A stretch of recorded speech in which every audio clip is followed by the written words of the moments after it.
tinha preparado algumas coisas para falar para vocês. E eu fiquei na semana, quando foi hoje pela manhã, eu acordei, um pouco mais tarde do que acordo de costume, e pela manhã, quando eu acordei, eu li um texto da Palavra de Deus. E esse texto fez assim, bum, no meu coração. Eu vou contar uma história para vocês.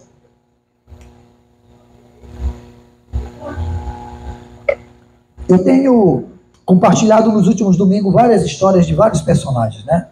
E a gente tem aprendido muito. E essa é mais uma das histórias que eu vou contar. Está aí na sua Bíblia, essa história. Está no livro do profeta Daniel, capítulo 5. Tá? Eu vou, antes de contar, vou dar uma contextualizada para vocês poderem entender a respeito dessa história que eu vou contar para vocês. E eu sei que nós vamos aprender muito com essa história aqui. Amém?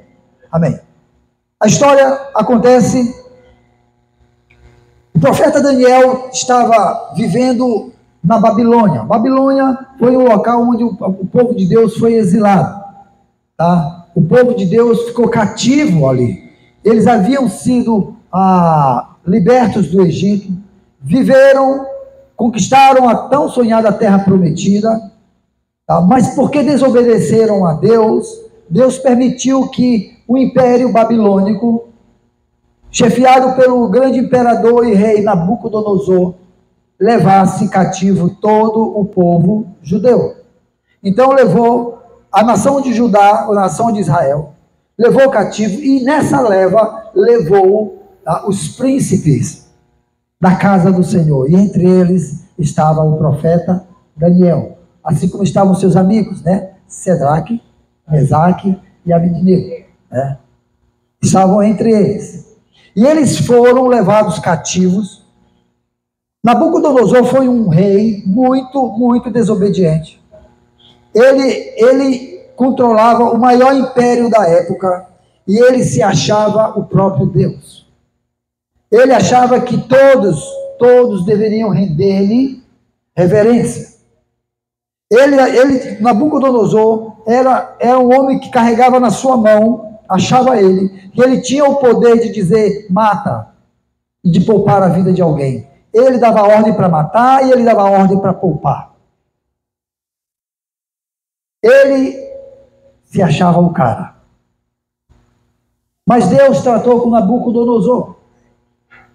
Por diversas, não foi uma só vez, mas foram diversas vezes em que Deus se apresentou àquele povo através do profeta Daniel e de seus amigos. Lendo a palavra de Deus, a gente pode lembrar de uma vez em que aquele homem, através da sua vaidade, mandou construir uma estátua muito grande sua e pediu que todos prestassem reverência. E 3 homens, servos de Deus, não prestaram reverência, não se curvaram. E por causa disso, ele deu a ordem que esses homens deveriam serem lançados no fogo. E ele mandou aquecer aquela fornalha 7 vezes mais. O fogo era tão intenso que os soldados que estavam empurrando aqueles homens naquela fornalha, só de chegarem perto, morreram. Aqueles homens foram lançados naquela fornalha. E quando eles chegaram lá dentro, Nabucodonosor contemplou que lá dentro já havia um outro homem esperando eles, que passeava no meio do fogo e não se queimava. E quando aqueles homens entraram, eles não foram consumidos pelo fogo. E Nabucodonosor, vendo de fora, disse: não eram 3 os homens que nós lançamos? Sim, majestade, disseram a ele. E como eu vejo 4? É que na presença daqueles homens tinha o 4º homem, o Salvador, o Redentor, aquele que controla todas as coisas. Aqueles homens saíram ilesos dali. Foi feito um decreto de que ninguém deveria prestar reverência a nenhum outro Deus a não ser Nabucodonosor. Mas havia naquela nação um homem chamado Daniel. E a Daniel, como de costume, diz a palavra de Deus, orava quantas vezes no dia? 3 vezes. Quantas vezes no dia você ora? Daniel, 3 vezes, religiosamente ou costumeiramente, ele buscava a presença de Deus. Pela manhã, à tarde, à noite, ele estava ali. E os seus inimigos sabiam que ele seria pego exatamente ali. E ali, quando foi um decreto que não deveria ser buscado outro Deus, a não ser Nabucodonosor, aquele homem foi pego buscando a presença do seu Deus, o meu Deus, o teu Deus.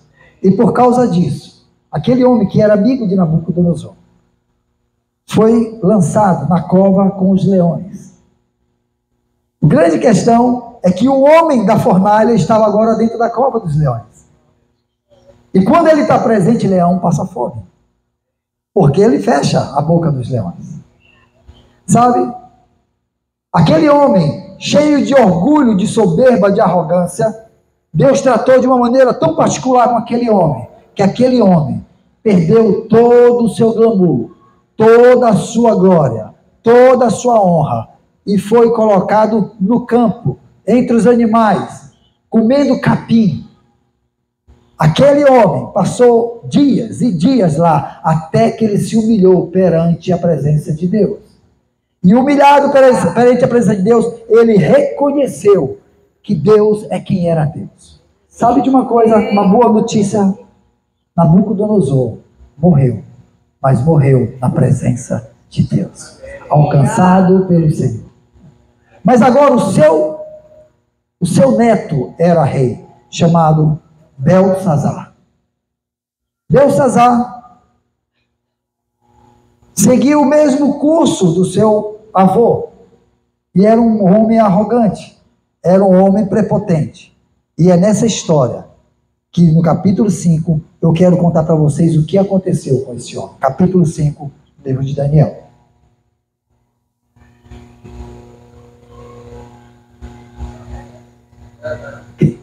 Certa vez, o rei Belsazar deu um grande banquete para 1000 dos seus nobres e bebeu vinho diante deles. Eu pretendo ser muito breve nessa reflexão. Tem muita coisa para ser dita, mas eu pretendo ser muito breve. Mas eu quero que vocês tenham paciência para a gente ler esse capítulo todo. Enquanto Belsazar bebia vinho, deu ordens para trazer as taças de ouro e de prata que seu pai, que não era pai, era avô dele, que seu pai, Nabucodonosor, tinha tomado do templo de Jerusalém para que o rei e os seus nobres, as suas mulheres e concubinas bebessem essas taças. Pastor, se não era pai, por que a Bíblia diz que era pai? Lembre-se de Jesus Cristo, quando ele estava andando pelas ruas, o cego de Jericó gritava o quê? Filho de Davi. Jesus Cristo era filho de Davi? Não. Era da linhagem. Pronto. É isso que significa quando chama assim, Belsazar, que Nabucodonosor era pai, porque ele era da linhagem de Nabucodonosor. Só para explicar a vocês. Então trouxeram as taças de ouro que tinham sido tomadas do templo de Deus. Tinham sido tomadas de onde? Trouxeram o quê? Os vasos, as taças, os utensílios do templo. Em Jerusalém, e o rei e seus nobres, as suas mulheres e concubinas beberam nas taças. Enquanto bebiam o vinho, louvavam os seus deuses, deuses de ouro, de prata, de bronze, de ferro, de madeira e de pedra. Mas olha o que aconteceu. De repente, apareceram uns dedos de mão humana, que começaram a escrever diante do candelabro, no reboco da parede do palácio real. O rei observou a palma da mão enquanto ela escrevia. O seu rosto ficou pálido e os seus pensamentos o assustaram. As articulações dos seus quadris se deslocaram e os seus joelhos batiam um no outro. Aos gritos, o rei mandou chamar os encantadores, os astrólogos, os adivinhos e disse a esses sábios da Babilônia: aquele que lê essa inscrição e interpretá-la, revelando-me o significado, vestirá um manto vermelho. terá uma corrente de ouro no pescoço e governará sobre 1/3 do reino. Todos os sábios do rei vieram, mas não conseguiram ler a inscrição, nem dizer ao rei o seu significado. Diante disso, o rei Beltsazar ficou ainda mais aterrorizado, e o seu rosto se tornou mais pálido. Os seus nobres estavam alarmados. Tendo a rainha ouvido as palavras do rei e dos seus nobres, entrou na sala do banquete e disse: ó rei, vive para sempre. Não fiques assustado com os teus pensamentos. Existe um homem no teu reino que possui o Espírito dos Santos, Deus, aleluia. Na época do teu pai, verificou-se que ele era um iluminado e tinha inteligência e sabedoria. Ele tinha o que, gente? Inteligência e sabedoria, como a dos deuses. O rei Nabucodonosor, o teu pai, sim, o teu pai, o rei, nomeou chefe dos magos, dos encantadores, dos astrólogos e dos adivinhos. Verificou-se que esse homem, Daniel, a quem o rei dera o nome de Beltsazar, tinha inteligência extraordinária e também a capacidade de interpretar sonhos e resolver enigmas e mistérios. Manda chamar Daniel e ele te revelará o significado da escrita. Assim, Daniel foi levado à presença do rei e lhe disse: você é Daniel, um dos exilados que o meu pai, o rei, trouxe de Judá? Soube que o Espírito dos deuses está em você e que você é um iluminado com inteligência e sabedoria incomuns. Trouxeram os sábios e os encantadores à minha presença para lerem essa inscrição e me dizer o seu significado. Eles, porém, não conseguiram. Mas eu soube que você era capaz de dar interpretação e de resolver mistérios. Se puder ler essa inscrição e me dizer o que significa, você será vestido com um manto vermelho, terá uma corrente de ouro no pescoço e governará sobre 1/3 do reino. Então Daniel respondeu diante do rei: olha, você pode guardar os teus presentes para ti mesmo e dar as tuas recompensas a outro. No entanto, eu lerei a inscrição para o rei e te direi o seu significado. Ó rei, foi a Nabucodonosor, o teu pai, que o Deus Altíssimo deu soberania, grandeza, glória e majestade. Dada a alta posição que Deus lhe concedeu, homens de todos os povos, nações, línguas, tremiam diante dele e o temiam. Matava a quem ele queria matar e poupava a quem ele queria poupar. Promovia a quem ele queria promover e humilhava a quem ele queria humilhar. No entanto, quando seu coração se tornou arrogante e endurecido por causa do orgulho, ele foi deposto do trono real e despojado da sua glória. Foi expulso do meio dos homens e a sua mente ficou como a de um animal. Passou a viver como os jumentos selvagens e a comer capim com os bois. E o seu corpo foi molhado com o orvalho do céu até reconhecer que o Deus Altíssimo domina sobre os reinos dos homens e põe no poder quem ele quer. Mas tu, Beltsazar, o sucessor dele, não te humilhaste, embora soubesses de tudo isso. Ao contrário, te exaltaste acima do Senhor dos céus, mandaste trazer as taças do templo do Senhor, para que nelas bebessem tu, os teus nobres, as tuas mulheres e concubinas. Louvaste os deuses de prata, de ouro, de bronze, de ferro, de madeira e de pedra, que não podem ver, nem ouvir, nem entender, mas não glorificaste ao Deus em cujas mãos estão a tua vida e todos os teus caminhos. Por isso, ele enviou a mão que escreveu as palavras da inscrição. Esta é a inscrição que foi feita. Mene, mene, tekel, parsim. Este é o significado destas palavras. Mene, Deus contou os dias do teu reinado e terminou o seu fim. Tekel, fostes pesado na balança e achado em falta. Pérez, o teu reino foi dividido e entregue aos Medo e Persas. Então, por ordem de Beltsazar, vestiram Daniel com um manto vermelho, puseram-lhe uma corrente de ouro no pescoço e o proclamaram governante sobre um terço do rei. Naquela mesma noite, Belsazar, rei dos babilônicos, foi morto. Aleluia. Senhor, eu quero te agradecer pela tua palavra, pelo teu poder, pela tua soberania, pela forma como o Senhor trata com a gente, Senhor Deus.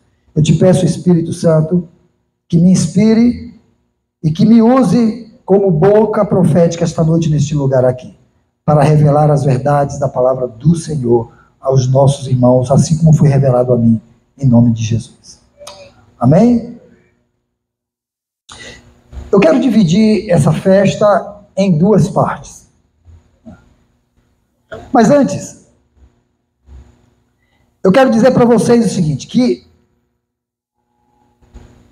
às vezes não é preciso se fazer uma escolha de um caminho para se ir para o inferno. Pastor, você vai falar de inferno? Vou.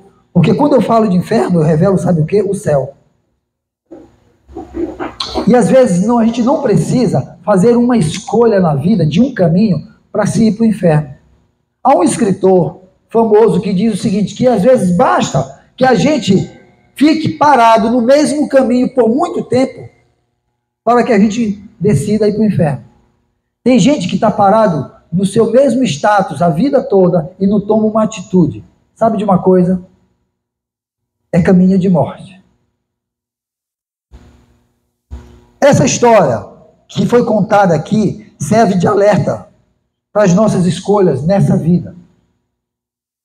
Belsazar, ele era neto de Nabucodonosor e certamente ele conhecia ou até chegou a presenciar o agir de Deus na época do seu avô.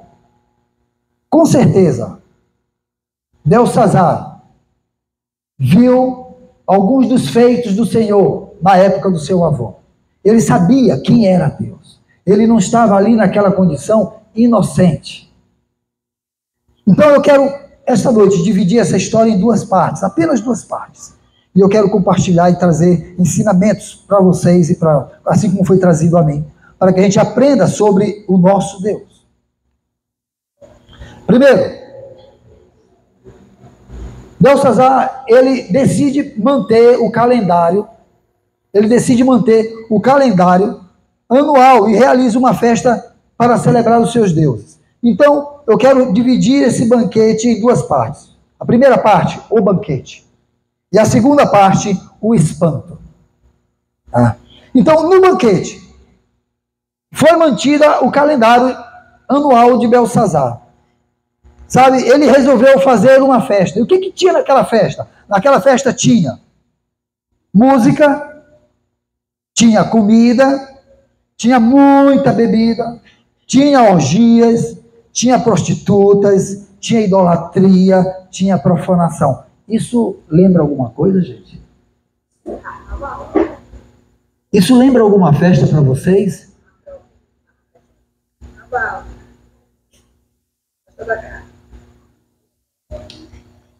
Esses dias eu assisti um vídeo que falava a respeito do carnaval. Eu lembro de uma época em que as pessoas esperavam chegar o mês, que normalmente é fevereiro ou março, para festejarem a chamada festa do carnaval. A festa do carnaval, o nome em si significa festa da carne.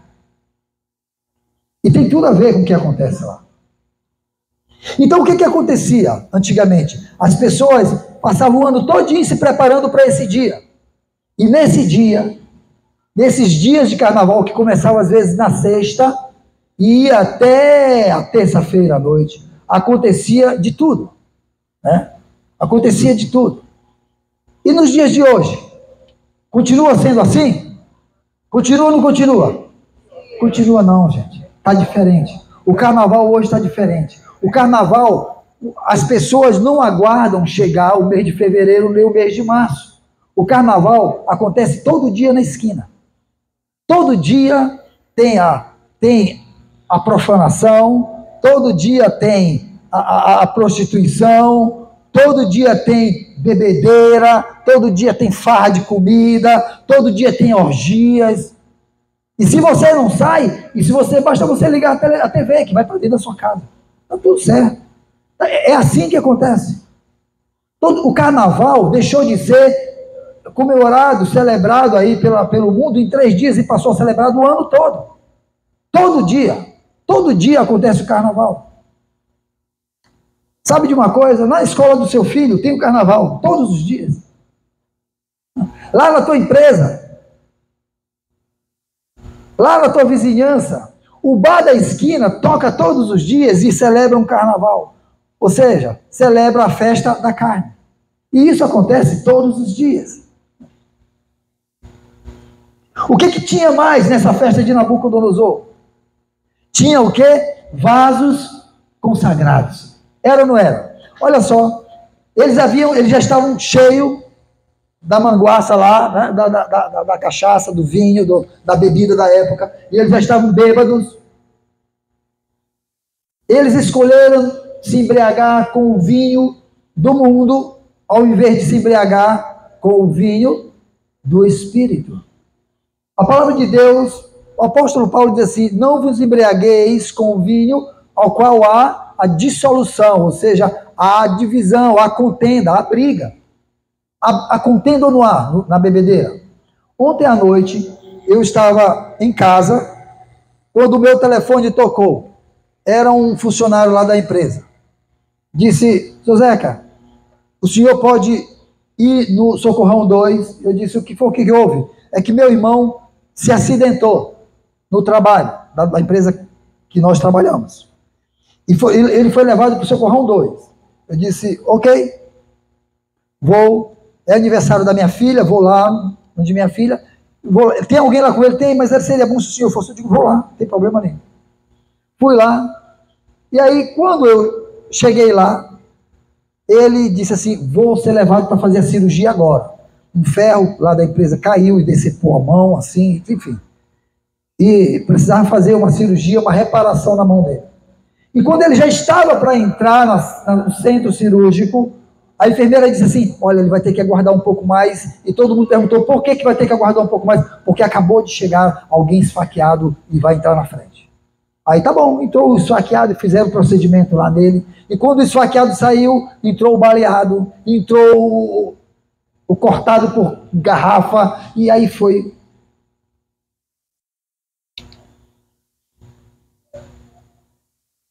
Tinha de tudo.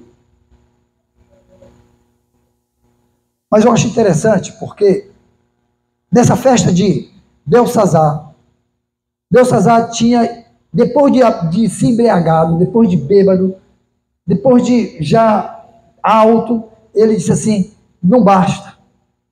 Eu quero pegar os vasos, os utensílios sagrados, os vasos da casa do Deus dos Hebreus, do teu Deus. Eu quero trazer para cá e nós vamos usar aqui nas nossas orgias, na nossa bagunça, a gente vai beber cachaça naquelas taças. Aquelas taças que foram consagradas a esse Deus, nós vamos usar aqui.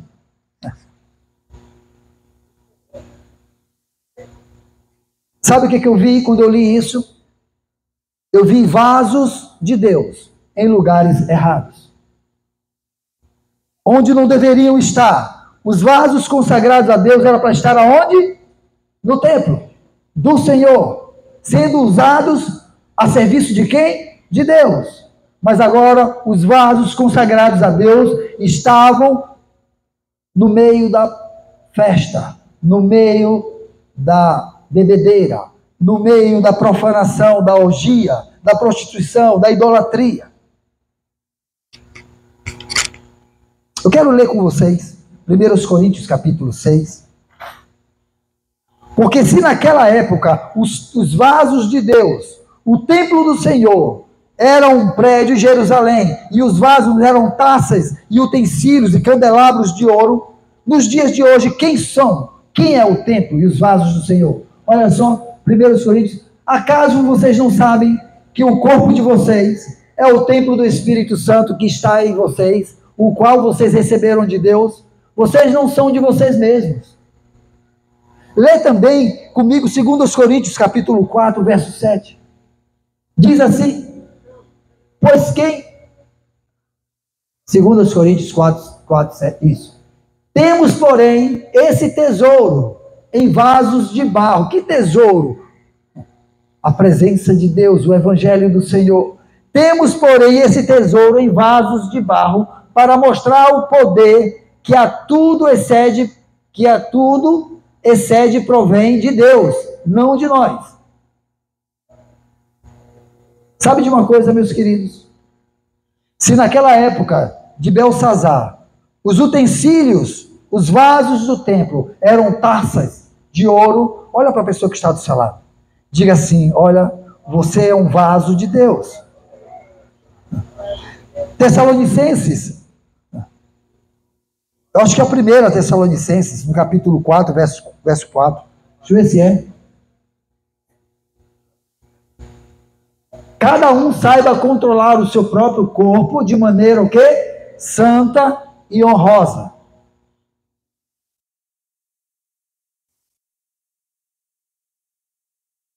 Dá uma lida no que diz, 2 Timóteo, capítulo 2, a partir do verso 19 até o verso 21. Olha o que diz. Entretanto, 2 Timóteo 2,19, o firme fundamento de Deus permanece inabalável e selado com esta inscrição. Que inscrição é? O Senhor conhece quem pertence a Ele. E afaste-se da iniquidade todo aquele que confessa o nome do Senhor. Quem é que confessa o nome do Senhor? Aleluia. Ó, verso 20. Em uma grande casa não há apenas vasos de ouro e de prata, mas também de madeira e de barro, alguns para propósitos especiais e outros para propósitos para uso comum. Se alguém se purificar dessas coisas, que coisas? Do pecado, será instrumento para propósitos especiais, santificado, útil para o Senhor e preparado para toda boa obra. Meu querido, sabe o que essa palavra, esses textos está dizendo? Você é um vaso de Deus, um vaso escolhido do Senhor. E sabe o que esse texto lá de Daniel me alerta? É que você, como vaso do Senhor, você tem que tomar o cuidado, você tem que tomar um santo cuidado para que você não seja levado para as festas profanas. Para que você não seja enganado e levado para situações que causam desonra a Deus. Que tipo de vaso é você? Vaso de honra ou vaso de desonra? Aqueles vasos, aqueles utensílios do templo, eles eram vasos de honra enquanto estavam na sua posição, enquanto estavam ocupando a sua posição e exercendo a tarefa para a qual eles foram feitos. Mas na hora que eles foram levados para aquele lugar, eles se tornaram vasos de desonra, porque agora prostitutas bebiam dele. Bêbados bebiam dele.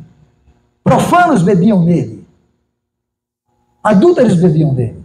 E tem pessoas que estão fazendo assim. Ei, eu sou um vaso aqui na igreja. Mas sabe de uma coisa? Pastor, não tem nada demais se eu der uma saidinha e me deixar colocarem o vinho da embriaguez em mim. E aí eu fico um pouquinho ali na festa e depois eu volto para cá, lavou, tá novo.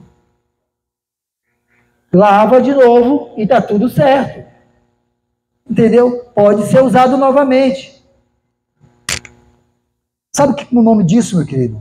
O nome disso chama-se profanação. E foi isso que aconteceu. Foi isso que aconteceu na festa de Belsazar. Sabe qual outra coisa que aconteceu ali na festa? Zombaria. Belsazar, ele estava escarnecendo do próprio Deus. Como? Ele estava celebrando os seus deuses. Que deuses eram esses? Deuses de ouro, deuses de prata, de madeira, de pedra. E Daniel disse assim, olha, esses deuses, eles não podem fazer nada por ti, Belsazar. E você está celebrando eles. Você escolheu, você deliberadamente escolheu não louvar o Deus da tua vida.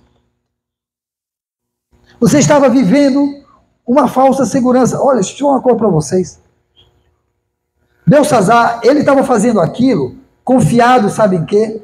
Babilônia Era uma cidade cercada por todos os lados por muros. As muralhas da Babilônia, a exemplo das cidades daquela época, como era de Jericó, eram muros. A muralha da Babilônia tinha aproximadamente 30 metros de altura. Imagine, era muro demais. A largura daquela muralha era de aproximadamente 7 metros. Os homens que andavam fazendo a ronda, eles andavam em suas carruagens em cima da muralha. Era para eles, sabe o que? Intransponível aquelas muralhas. Ele confiava na sua fortaleza. Tem muita gente que está, sabe o que? Brincando, zombando de Deus. Zombando de Deus, confiado, sabe em quê? Confiado em si mesmo. Confiado na sua força. Confiado, dizendo assim, Deus não vai fazer nada. Eu já fiz tantas vezes, fazer mais um, Deus nunca fará nada. Deus parece que está dormindo, que eu apronto e nada acontece. Eu posso viver as minhas escolhas, eu posso ser quem eu quiser, eu posso viver os meus ideais, as minhas ideologias, eu posso ser quem eu quiser. Sabe o que está acontecendo? É que tem muita gente tentando transformar Deus no seu Deus. Como assim, pastor? E Deus não é o seu Deus? Deixa eu te falar uma coisa. Deus, ele é Senhor da tua vida. Você está entendendo? Mas aí, mas para aí. Pastor, eu não gosto do seu Deus. Eu gosto do Deus que eu criei. Aí as pessoas estão criando deuses. Como é que criam Deus? Não, porque o Deus que eu crio, ele é um Deus de amor. Sabe de uma coisa? Ele é um Deus que nunca ele vai tratar comigo. Eu posso viver, inclusive, esse Deus, ele é um Deus que ele tem que aceitar quem eu sou. Ele tem que aceitar o meu jeito de ser, as minhas práticas, o que eu penso, o que eu falo, o que eu digo, o que eu faço. Ele tem que aceitar.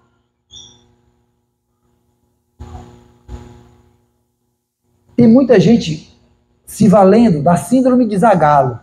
Lembra do treinador Zagallo? Esse Deus vai ter que me engolir. Deus vai ter que me engolir. Eu sou assim. Gabriela, né? Cravo e canela. Eu nasci assim.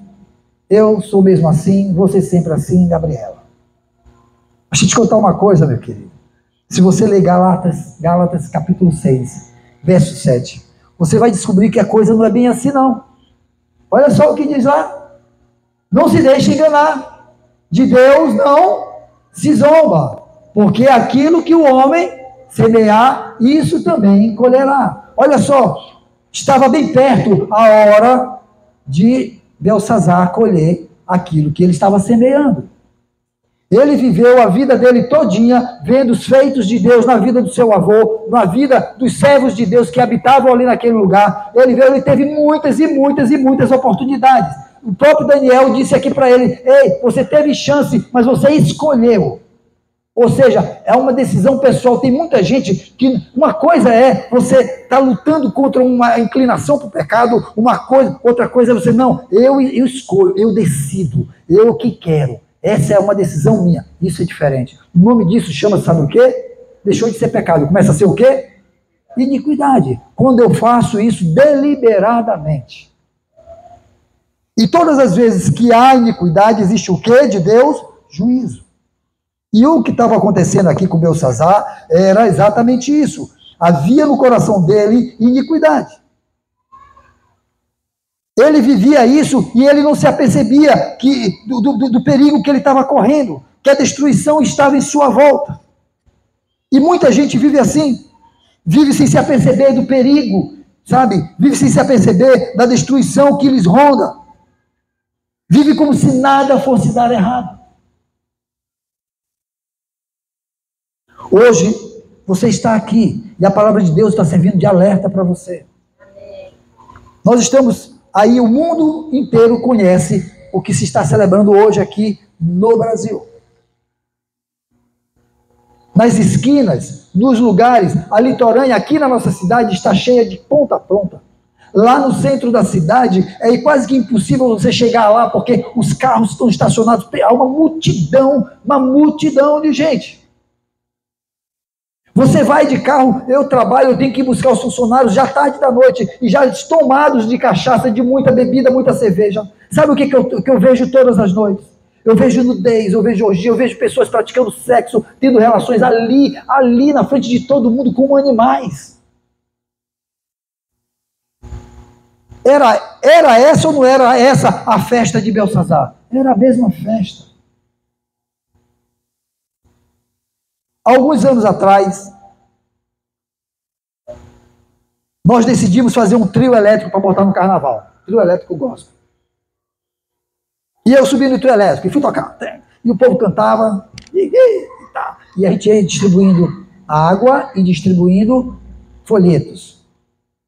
Sabe o que aconteceu, gente? Mas muita gente que a gente encontrou lá. Parava, estava lá todo sujo de pó, de maisena, sei lá, daquele sujo, bêbado, e quando a gente chegava e dizia assim, nós estamos aqui para te dizer o seguinte, que existe um Deus que te ama, que Cristo quer ser Senhor da tua vida, Ele quer te salvar. Sabe o que acontecia com essas pessoas? Com a maioria delas, caíam em pranto e choro. Algumas delas eram honestas ao ponto de dizer assim, um dia eu servi a esse Deus, e hoje eu estou aqui. Alguns se arrependeram. Sabe o que são essas pessoas? Vasos, utensílios do templo, nas mãos erradas, nas mãos de Satanás. A grande questão é que não precisa chegar o carnaval para que isso aconteça. Às vezes, utensílios do templo, você, utensílio do templo do Senhor, vaso que é para ser vaso de honra, taça de honra, você está nas mãos do inimigo lá fora, sendo usado, como se nada fosse dar errado. Teve também o outro momento que eu chamo de o momento de espanto. Belsazar, ele tinha em suas mãos a taça de Deus. Ele achava que com isso ele tinha Deus em suas mãos. Mal sabia ele que ele estava nas mãos de Deus.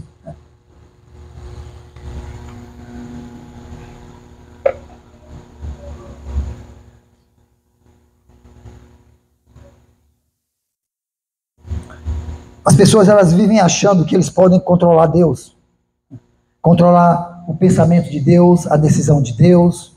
Deixa eu te falar uma coisa, meu querido.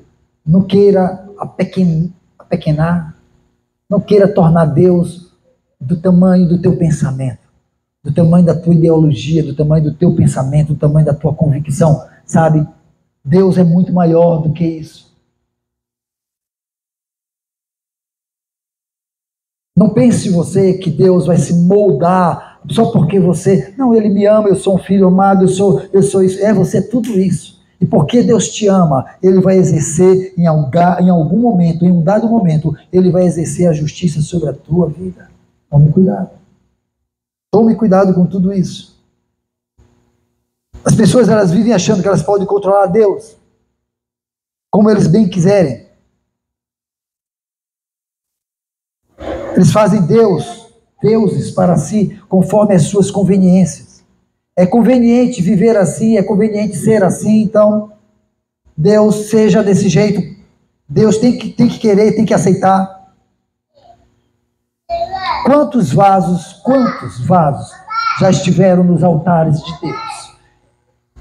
E saíram desses altares do Senhor, do templo do Senhor, das mãos de Deus, para irem para as mãos de Satanás.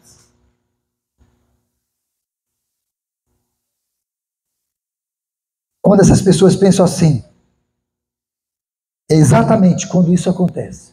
Quando as pessoas estão pensando que está tudo bem, que está tudo certo, é do meu jeito, é aí que aparece, sabe o quê? A mão de Deus. E essa, meu querido, é a hora do espanto. Belsazar tinha em suas mãos a taça, e ele achava que controlava o Deus dos deuses.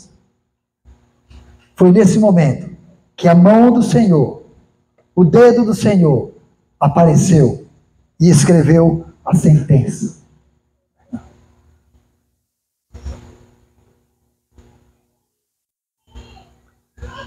A Bíblia diz que depois da mãe, eu acho interessante como a mãe do rei, ela entra no recinto, depois ele está em pânico. Eu não sei vocês, meus irmãos, imagine o seguinte, imagine que a gente está aqui numa festa, no momento, e aí num dado momento, na parte mais clara daqui do lugar, ou da sua casa, sei lá, aparece um dedo do nada escrevendo.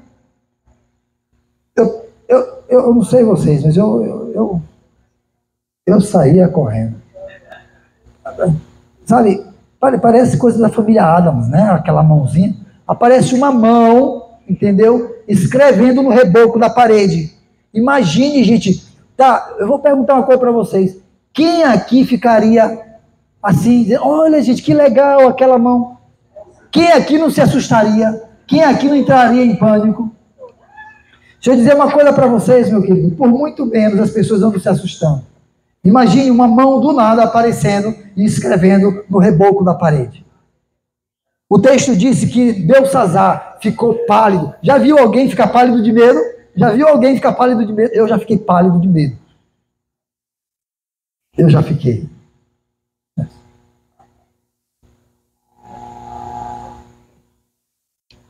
Eu lembro de um episódio, eu era adolescente, eu me congregava numa igreja, lá da Coab, eu e a pastora, nós éramos adolescentes, e nós fizemos um retiro, era um período como esse de carnaval, nós fizemos um retiro num lugar chamado Quebra-Pote. Lembra desse retiro? Lá no Quebra-Pote. Naquela época, o Quebra-Pote não tinha, o Quebra-Pote não tinha asfalto, era estrada de chão, lá no Quebra-Pote. E nós fretamos um ônibus da Expresso Florencio. Essa é coisa antiga, vocês não conhecem essa empresa. Do nosso irmão Manuel Florencio. E fomos para lá, nesse ônibus. Aí fomos, no último dia terminou o retiro, vínhamos embora. E o ônibus naquela época não tinha ar-condicionado. Aliás, ar-condicionado é coisa de agora, né? Nos carros, nos veículos, nos ônibus principalmente. E aí não tinha. E eu vinha, sabe como? O ônibus ia para lá. E eu, com a cabeça do lado de fora, de costa, brincando com a pessoa que estava na outra janela. Adolescente, eu e tal, e aquela batucada de jovem, né? Batucada de jovem. A pessoa que estava de frente para mim, veio assim, entra, eu, o que, entra. E quando eu entrei, passou um vergalhão de pau, assim, gente, o negão ficou branco. Eu fico imaginando como ficou desfigurado a cara de Belsassar. Pense, uma mão, gente, uma mão solta, aparece do nada e começa a escrever na parede do palácio, da casa. Ele ficou, os joelhos, já viu aquela coisa? Eu fui assaltado uma vez, caminhoneiro, fui comprar um negócio dentro dos matos aí, e os assaltantes sabiam que eu andava com dinheiro, fui assaltado. Me puseram no chão, atiraram em volta para poder eu dizer onde é que estava o dinheiro, e aí, depois que fizeram o assalto, foram embora. Aí eu levantei do chão, entrei no caminhão para fazer a volta, e eu achava que estou de boa, estou bem. Encarei bem, né, o assalto. Quando eu sentei no banco, que o sangue deu eu não tinha controle da embreagem, do acelerador, as pernas, eu não tinha controle, era essa a sensação que Belsassar tinha, não tinha controle das articulações. O medo, o pânico, o espanto tomou de conta de Belsassar. Ele achava que ele tinha o controle de Deus, mas ele descobriu que a mão de Deus agora estaria controlando não só a vida dele, como estaria trazendo juízo sobre a vida dele. Eu acho interessante porque naquele momento ele gritou e chamou todos os magos, os adivinhos, os astrólogos, todo mundo. Ninguém foi capaz de decifrar o que estava ali escrito. Então a mãe dele entra, a rainha, que não era a mãe dele, que certamente era a esposa de Nabucodonosor. Entra no recinto e disse assim, olha, o teu pai Nabucodonosor, ou o teu avô. Na época dele, tinha um homem, e esse homem, olha só o currículo desse homem. Esse homem, ele era cheio do Espírito dos Santos. Ou seja, essa era a linguagem deles lá. Mas nós sabemos que ele era cheio do Espírito Santo. Esse homem, ele tinha a sabedoria dos deuses. Não era a sabedoria de Deus. Se alguém tem falta de sabedoria, peça a quem? A Deus, que a todos dá. Então ele tinha a sabedoria de Deus. Esse homem era inteligente. Esse homem, ele tinha dons. Ele conseguiria interpretar sonhos. Se você trouxer esse homem aqui, ele vai.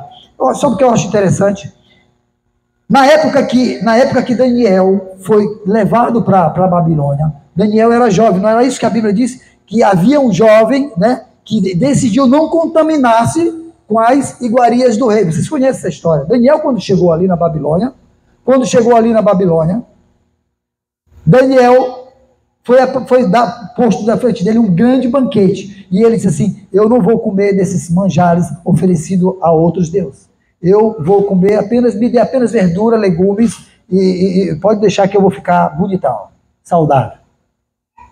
Ele resolveu. Como é o nome dessa dieta, Anderson? Vegana? Jejum de Daniel. Pronto. Jejum de Daniel. Pronto.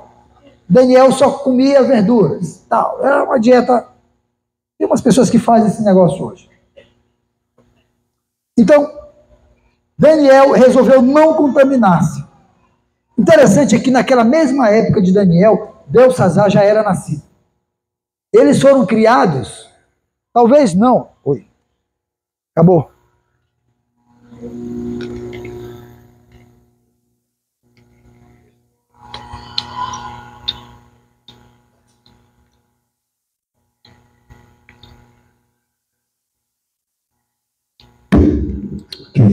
Uau. Eles foram criados ali. Belsazar foi criado vendo os milagres de Deus acontecendo na vida de Daniel e seus amigos. Agora Daniel é chamado. E quando Daniel é chamado, que chega ali, o rei pergunta: é você aquele Daniel da época do meu avô? Sabe o que isso me mostra? Que Daniel continuava, apesar dos anos. Sabe quantos anos Daniel tinha nessa época aqui já? 80 anos. Daniel já tinha 80 anos. Mas apesar de todos os anos terem passado, Daniel permanecia, sabe o quê? Íntegro, santo, puro, separado, honesto, vivendo em santidade. O tempo não foi capaz de levar. Tem gente que até começa um tempo, vive um tempo na presença de Deus e vive ali e tudo, mas o tempo passa. Sabe o que acontece? Chega um tempo em que essas pessoas, elas dizem: sabe, isso não, Deus já, para mim, Deus já não é mais o mesmo Deus, já não, esse negócio de igreja, são os chamados às vezes até de desigrejados. Ou são outras pessoas que às vezes deliberadamente assim: não, eu não quero mais viver essa coisa, esse conceito de igreja aí. Eu quero viver do meu jeito. Eu quero viver da minha maneira. Mas Daniel não. Os anos se passaram e sabe o que foi que Daniel fez? Se manteve como era no início. Ele continuava, olha só, os príncipes, os nobres, todos os príncipes e os nobres estavam na festa de Belsazar. Eu pergunto para vocês: quem era Daniel no reino de Belsazar? Não era um príncipe, não era um nobre? E onde era que Daniel estava? Ele estava ali? Não. Ele disse: ali não é lugar para mim. Deixa eu te falar uma coisa, meu querido. Tem lugar que não é lugar para você. Pare de achar que todos os lugares são lugares para você. Pastor, como é que eu sei quando um lugar é para mim e quando é que eu sei que um lugar não é para mim? Faça a seguinte pergunta para você mesmo. Quando você for num lugar, você diz assim: eu tenho coragem de convidar Jesus para ir nesse lugar comigo? Se você não tiver coragem de convidar Jesus para entrar nesse lugar com você, então esse lugar não é para você. Porque onde não cabe Jesus, não cabe você. Onde não cabe o teu Deus, não cabe você. Mas tem gente que faz o seguinte, sabe o quê? Ô Jesus, eu vou aqui rapidinho, hoje tu fica em casa, hoje, Senhor, não dá para ti ir comigo hoje não. Hoje o negócio lá vai ser pegado, o negócio lá, a barra vai ser pesada, não dá para ti ir comigo. Fica aí em casa, tá? Quando eu voltar, tu tá comigo de novo, eu tô contigo, tá bom? Fica aí enquanto eu vou. Deixa eu te falar uma coisa. O teu Deus, o teu Senhor, Ele não te larga momento nenhum. E às vezes você está levando Jesus para lugares que não era para levar. E ele vai, apenas por um motivo, ele vai para esse lugar para servir de alerta para você, para mostrar para você, dizer, olha, aqui não é o teu lugar. Ou quantas vezes nós estamos em lugares e em situações em que acende a luz e a gente diz, o que eu estou fazendo aqui? O que eu estou fazendo aqui? Isso aqui não é lugar para eu estar. E aí você diz assim, não, mas é só dessa vez e está tudo certo, vai dar tudo certo. Deixa eu te falar uma coisa aqui. Belsazar dizia a mesma coisa, vai dar tudo certo. Está tudo bem, é só essa vez, só mais essa, só mais essa. Mas chegou o dia que a mão do Senhor apareceu. Chegou o dia que o escrito de Deus apareceu para Belsazar. Às vezes você vai no cemitério e você lê nas lápides, não é isso? Um escrito, tá? Nascido dia tal, morto, né? Dia tal. Aí geralmente tem uma frase, um versículo, alguma coisa, né? Pois é, esse aqui era o escrito da lápide de Belsazar. Daniel, ele é levado, e ele chega naquele ambiente, e ele entra naquele lugar, e Daniel entra. Ei, Belsazar, deixa eu te falar uma coisa. Eu não só conheço essa mão, como eu conheço o dono dessa mão. Fica tranquilo. Eu sei, se eu conheço a mão e o dono da mão, eu sei o que essa mão escreveu. Você sabe de uma coisa? As palavras que foram escritas ali eram palavras conhecidas por eles. Não eram palavras desconhecidas. O problema era que eram palavras pareciam fora de ordem, de nexo. Não fazia sentido. Por isso que ele queria saber o que significavam.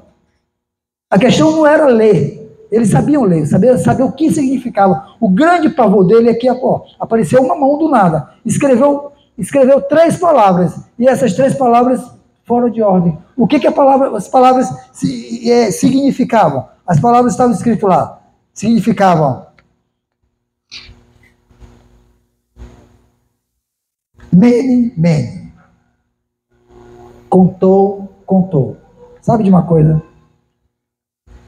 Deus, eu acho que é um sinal para eu parar a mensagem, deve ser.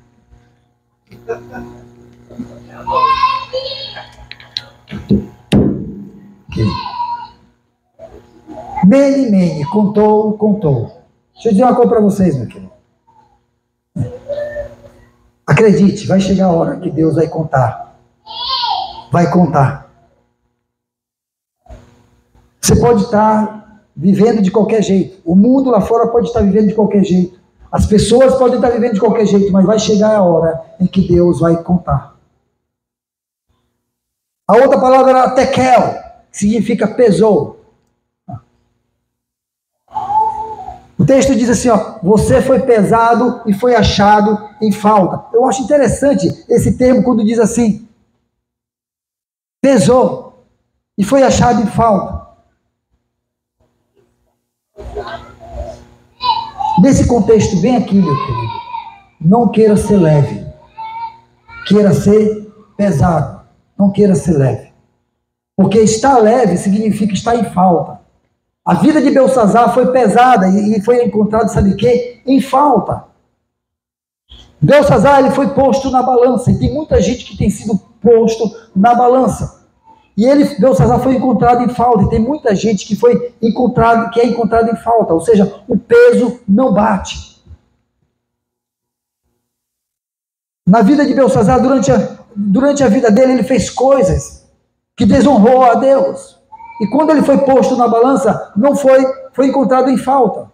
Sabe, tem muita gente que foi posto na balança e que durante a sua vida toda roubou a Deus nos dízimos, nas ofertas.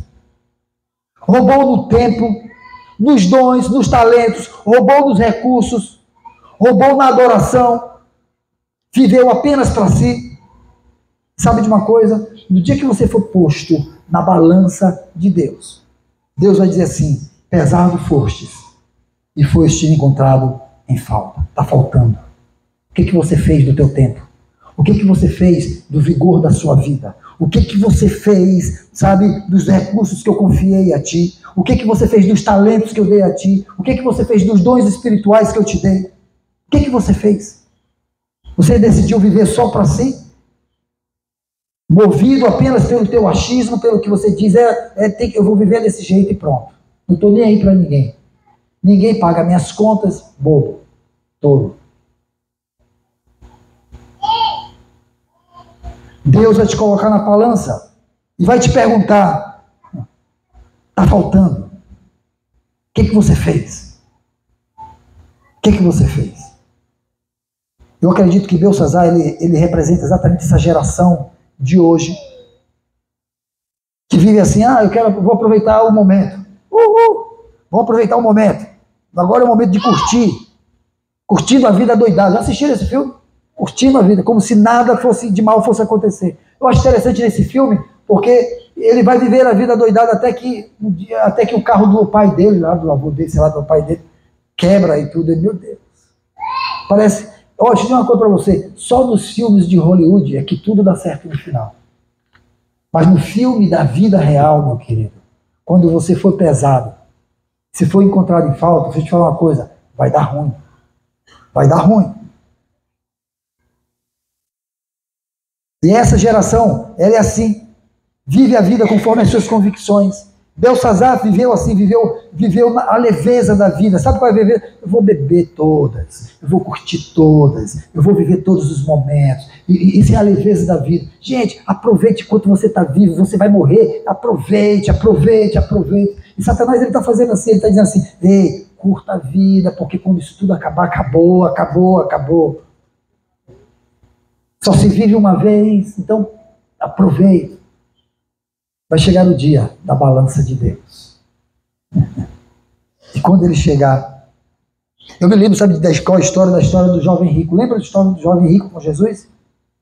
Que chegou de noite e perguntou, Jesus, o que eu tenho que fazer para dar a vida eterna? Jesus disse, olha, cumpre os mandamentos. Eu já faço isso desde a minha meninice. Jesus olhou para o coração dele e disse assim, faz o seguinte, meu filho, pegue, venda tudo que tens e distribua entre os pobres e me segue. E aquele jovem saiu dali o quê? Triste. Sabe por quê? Porque tudo, as conquistas da vida dele, ele não abria mão. Tem gente que diz assim, eu não abro mão das minhas conquistas, eu não abro mão de tudo que eu fiz até hoje, eu trabalhei muito para ter isso, eu vou curtir, eu vou usufruir e tudo e tal. E Deus está dizendo, opa, vai chegar a hora da prestação de conta, vai chegar a hora que a balança, que você vai ser posto na balança.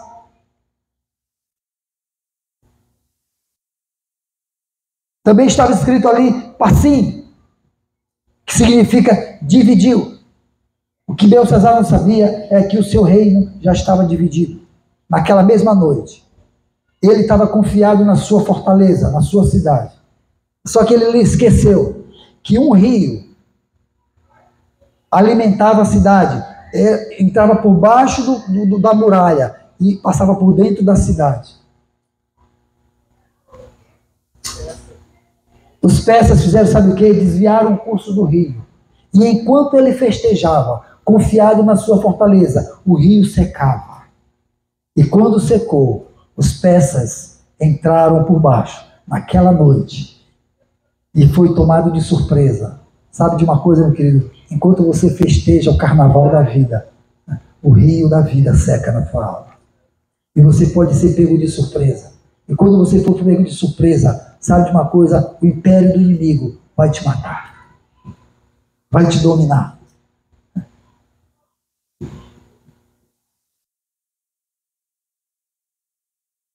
Não queira viver a leveza, mas queira viver o peso do poder de Deus, do poder do Evangelho. Queira viver o peso da certeza de ter uma vida salva em Cristo Jesus. Queira viver o peso da comunidade, da comunhão com a sua igreja, da comunhão com o seu Deus. Aleluia. Eu quero terminar esse texto lendo para você o Salmo número 1. E no Salmo 1, a palavra de Deus diz que a gente tem que viver, não viver a leveza do mundo, mas viver o peso da glória de Deus. O salmista diz assim: bem-aventurado aquele que não anda segundo o conselho dos ímpios, e que não se detém no caminho dos pecadores, nem se assenta na companhia dos zombadores. Ao contrário, a sua satisfação está na lei do Senhor, e na sua lei medita dia e noite. Ele é como uma árvore plantada junto aos ribeiros, dá fruto no tempo certo, e as suas folhas não murcham. Tudo que ele faz prospera. Não é o caso dos ímpios. Eles são como palha que o vento leva. Por isso os ímpios não resistirão no julgamento, nem os pecadores na comunidade dos justos.